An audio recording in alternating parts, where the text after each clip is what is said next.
đây là một sản phẩm tích lũy lãi cao hơn ngân hàng. Chúng ta có thể phân lại thành 3 gói chính. Bây giờ thì Chi sẽ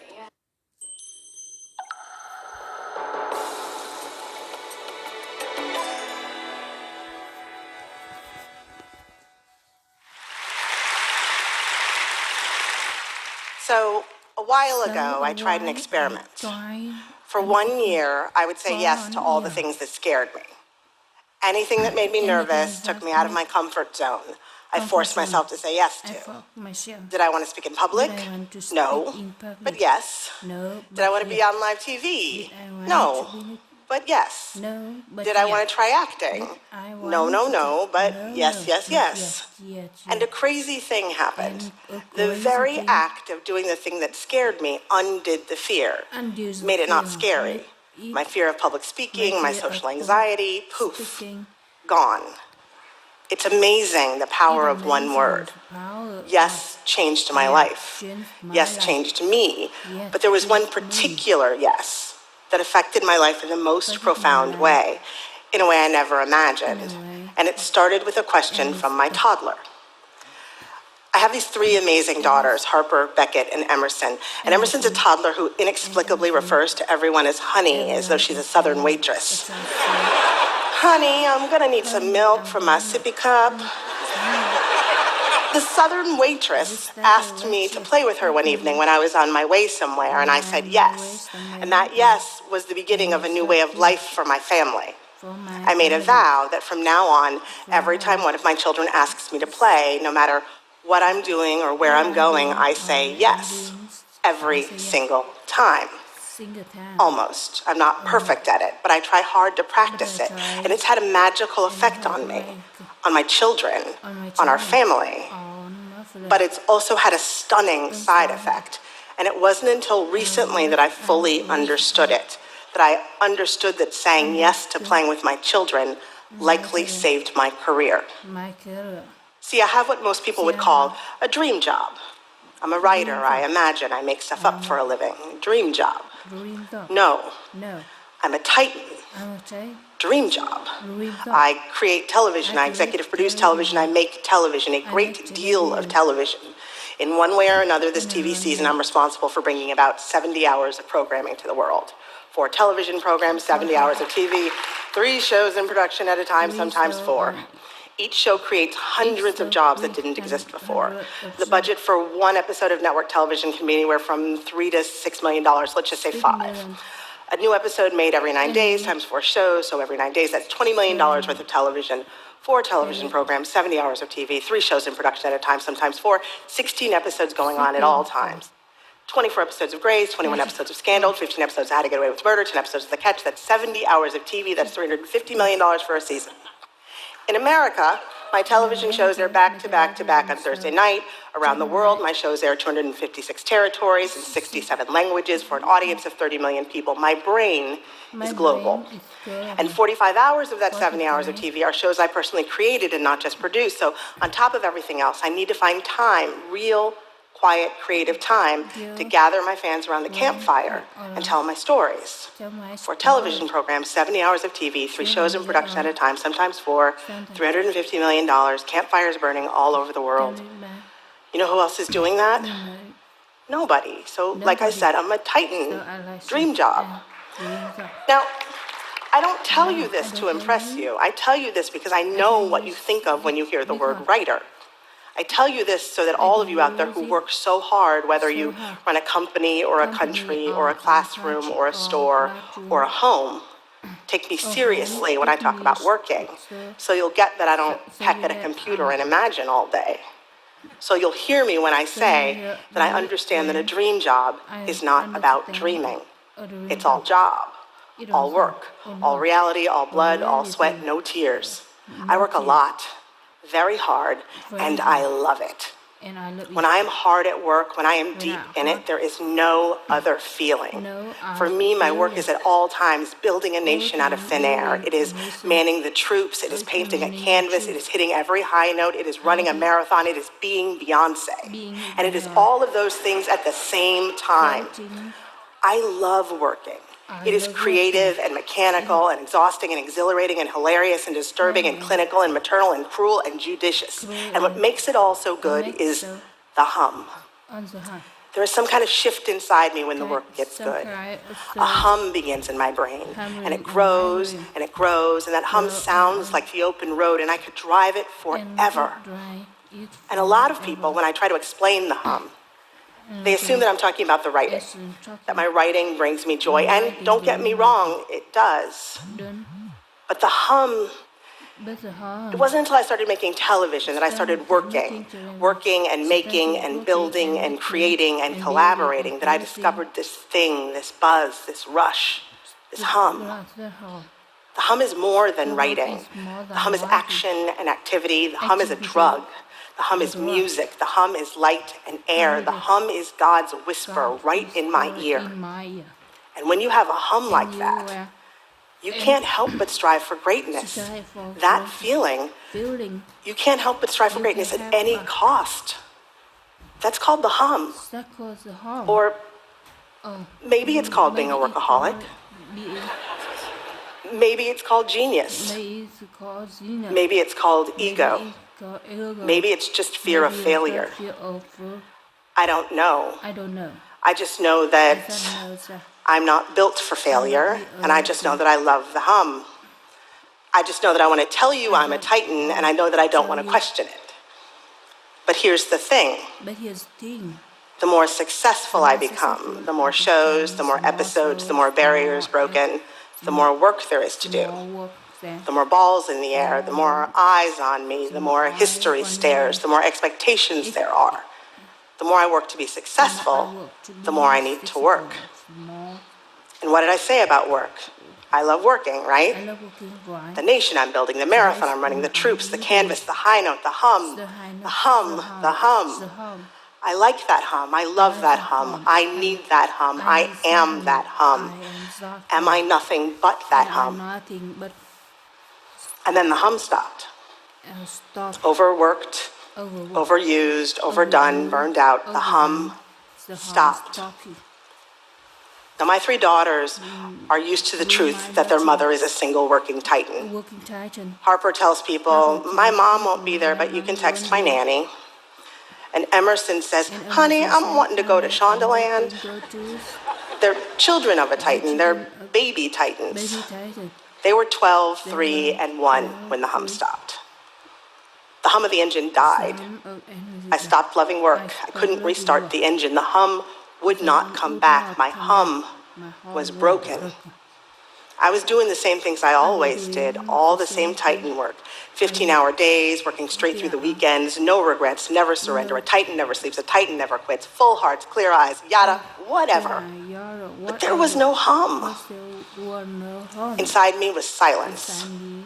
4 television programs, 70 hours of TV, 3 shows in production at a time, sometimes 4. 4 television programs, 70 hours of TV, 3 shows in production at a time, sometimes 4. I was the perfect Titan. I was a Titan you could take home to your mother. All the colors were the same, and I was no longer having any fun. And it was my life. It was all I did. I was the hum, and the hum was me. So what do you do when the thing you do, the work you love, starts to taste like dust? Now, I know somebody's out there thinking, cry me a river, stupid writer Titan lady. But you know, you do. If you make, if you work, if you love what you do, being a teacher, being a banker, being a mother, being a painter, being Bill Gates, if you simply love another person, if that gives you the hum, if you know the hum, if you know what the hum feels like, if you have been to the hum, when the hum stops, who are you? What are you? What am I? Am I still a Titan? If the song of my heart ceases to play, can I survive in the silence? And then my Southern waitress toddler asks me a question. I'm on my way out the door. I'm late. And she says, Mama, want to play? And I'm just about to say no when I realize 2 things. 1, I'm supposed to say yes to everything. And 2, my Southern waitress didn't call me honey. She's not calling everyone honey anymore. When did that happen? I'm missing it, being a titan and mourning my hum, and here she is changing right before my eyes. And so she says, Mama, want to play? And I say yes. There's nothing special about it. We play, and we're joined by her sisters, and there's a lot of laughing, and I give a dramatic reading from the book, Everybody Poops. Nothing out of the ordinary. And yet, it is extraordinary because in my pain and my panic, in the homelessness of my humlessness, I have nothing to do but pay attention. I focus. I am still. The nation I'm building, the marathon I'm running, the troops, the canvas, the high note does not exist. All that exists are sticky fingers and gooey kisses and tiny voices and crayons and that song about letting go of whatever it is that frozen girl needs to let go of. It's all peace and simplicity. The air is so rare in this place for me that I can barely breathe. I can barely believe I'm breathing. Play is the opposite of work. And I am happy. Something in me loosens, a door in my brain swings open, and a rush of energy comes. And it's not instantaneous, but it happens. It does happen. I feel it. A hum creeps back. Not at full volume, barely there. It's quiet, and I have to stay very still to hear it, but it is there. Not the hum, but a hum. And now I feel like I know a very magical secret. Well, let's not get carried away. It's just love. That's all it is. No magic, no secret. It's just love. It's just something we forgot. The hum, the work hum, the hum of the Titan, that's just a replacement. If I have to ask you who I am, if I have to tell you who I am, if I describe myself in terms of shows and hours of television and how globally badass my brain is, I have forgotten what the real hum is. The hum is not power, and the hum is not work specific. The hum is joy specific. The real hum is love specific. The hum is the electricity that comes from being excited by life. The real hum is confidence and peace. The real hum ignores the stare of history and the balls in the air and the expectation and the pressure. The real hum is singular and original. The real hum is God's whisper in my ear, but maybe God was whispering the wrong words because which one of the gods was telling me I was a Titan? It's just love. We could all use a little more love. A lot more love. Anytime my child asks me to play, I will say yes. I make it a firm rule for one reason, to give myself permission to free me from all of my workaholic guilt. It's a law, so I don't have a choice. And I don't have a choice.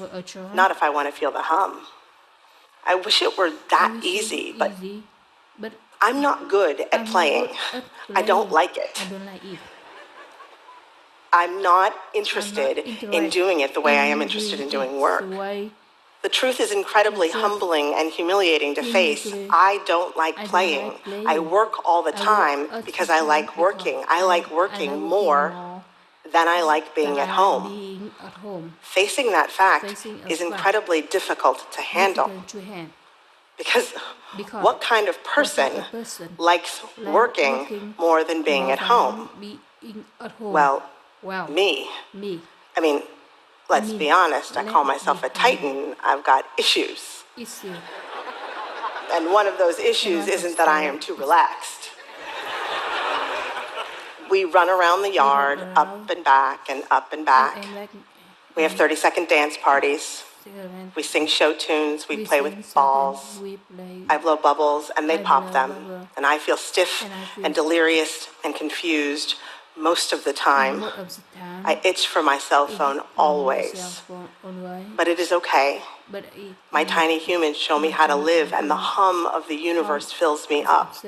I play and I play until I begin to wonder why we ever stopped playing in the first place. You can do it too. Say yes every time your child asks you to play. Are you thinking maybe that I'm an idiot in diamond shoes? You're right. But you can still do this. You have time. You know why? Because you're not Rihanna and you're not a Muppet. Your child does not think you're that interesting. You only need 15 minutes. My 2- and 4-year-old only ever want to play with me for about 15 minutes or so before they think to themselves they want to do something else. It's an amazing 15 minutes, but it's 15 minutes. If I'm not a ladybug or a piece of candy, I'm invisible after 15 minutes. And my 13-year-old, if I can get a 13-year-old to talk to me for 15 minutes, I'm parent of the year. 15 minutes is all you need. I can totally pull off 15 minutes of uninterrupted time on my worst day. Uninterrupted is the key. No cell phone, no laundry, no anything. You have a busy life, you have to get dinner on the table, you have to force them to bathe, but you can do 15 minutes. My kids are my happy place, they're my world, but it doesn't have to be your kids. The fuel that feeds your hum, the place where life feels more good than not good. It's not about playing with your kids. It's about joy. It's about playing in general. Give yourself the 15 minutes. Find what makes you feel good. Just figure it out and play in that arena. I'm not perfect at it. In fact, I fail as often as I succeed. Seeing friends, reading books, staring into space. Wanna play starts to become shorthand for indulging myself in ways I'd given up on right around the time I got my first TV show. Right around the time I became a titan in training, right around the time I started competing with myself for ways unknown. 15 minutes, what could be wrong with giving myself my full attention for 15 minutes? Turns out, nothing. The very act of not working has made it possible for the hum to return, as if the hum's engine could only refuel while I was away. Work doesn't work without play. It takes a little time, but after a few months, one day the floodgates open and there's a rush, and I find myself standing in my office filled with an unfamiliar melody, full-on groove inside me and around me, and it sends me spinning with ideas, and the humming road is open, and I can drive it, and I love working again. But now, I like that hum, but I don't love that hum. I don't need that hum. I am not that hum. That hum is not me. Not anymore. I am bubbles and sticky fingers and dinners with friends. I am that hum. Life's hum. Love's hum. Work's hum is still a piece of me. It is just no longer all of me. And I am so grateful. And I don't give a crap about being a titan because I've never once seen a titan play Red Rover, Red Rover. I said yes to less work and more play, and somehow I still run my world. My brain is still global, my campfires still burn. The more I play, the happier I am, and the happier my kids are.